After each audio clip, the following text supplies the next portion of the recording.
Hello, good evening mga padabas. I'm here na po sa bahay. And it's Friday. Dapat may konting gala tayo or konting gathering kasi holiday nga po is coming, but medyo masakit po yung ulo ko. And tingnan nyo naman guys yung mga mata ko. I don't know if nakikita nyo na namumula.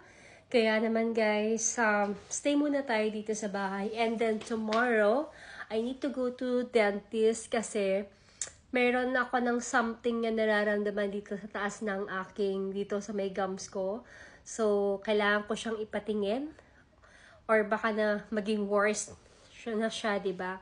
So, yeah, mga padaba, I'm here na sa bahay and rest muna tayo. So, tomorrow naman, I have something to do. Part na rin ng job ko, pero it's lang naman.